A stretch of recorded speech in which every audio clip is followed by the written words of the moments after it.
Criminal cases are a constant reminder of the sights and sounds impossible to forget.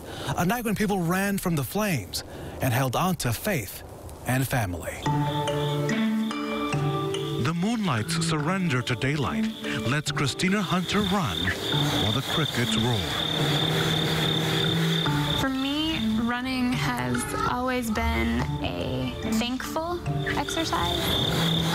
It's her time to re-energize and reflect on a year that took an unexpected twist. A lot of people thought an airplane had crashed into the neighborhood. Christina and her family have lived in Richmond Hill for 4 years. Their house was one of 125 homes in the neighborhood that stood before 11:11 p.m. on November the 10th, 2012. On that night, few knew the house at 8349 Fieldfair Way was filling up with gas. Next door, at 8343 Fieldfair, the Olvey family was hanging out in the living room area. Glenn Olvey did not umpire softball as usual that day and spent the night with his wife and 2 teenage daughters. Across the street, at 8330, 2 cakes were cooling off for a church celebration the next day. Michelle Smith plays piano at worship service and planned on watching some Saturday Night Live. But at 8336 Fieldfair, something strange was happening in Mavis Byers' home. She began videotaping her usually tame poodle. Snuggles was jumping on the furniture and running to their front door. Mavis now thinks her dog could smell the gas that was building up across the street. Down the street at 3953 Towhees Drive, Doug Aldridge had just finished watching the Notre Dame game. At 4012 Armada Drive, it was time to go to bed. Ben and Leslie Melvin had spent most of the evening at a fundraising gala at the Armory in Franklin. Next door at 4018 Armada Drive is where Christina lives with her husband Nick and their 2 children Molly and Jackson. They were not home at 11:11. That's when 8349 Fieldfair Way shattered into pieces. It was the unthinkable. We've got 1 house down. We have 2 others severely damaged and possibly 2 others minor. Christina and her family were camping in Johnson County.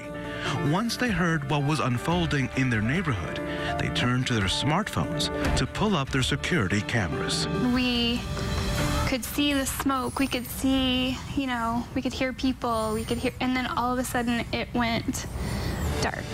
They'd installed cameras months earlier due to an attempted robbery.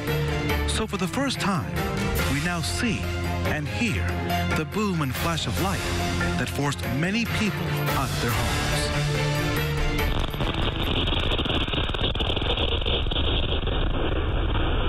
The shockwave burst their front door open and rattled their entire house. Another camera in the kitchen captured this. In the aftermath, $74,000 in structural damage. For me, it was a holy cow moment. It was an eye-opener. Their surveillance system would also record their neighbors, who instead of just running away, stopped to check in on their well-being. Hello? Anybody home? Anybody home? Please tell me if you're home. Hello? That was something. That neighbor, Ben Melvin, before fleeing from the flames visible from his home's picture window, Ben ran to the Hunter's home. I just, made sure that my family was okay, and I knew that obviously someone needed help. Hello? I don't even know why I did it. I just did. I can say that we are blessed.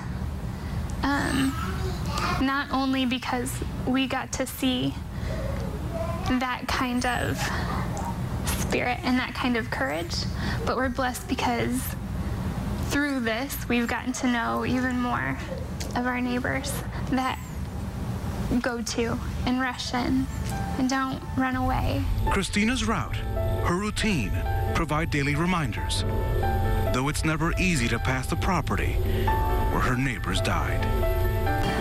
We mourn. We mourn for their families.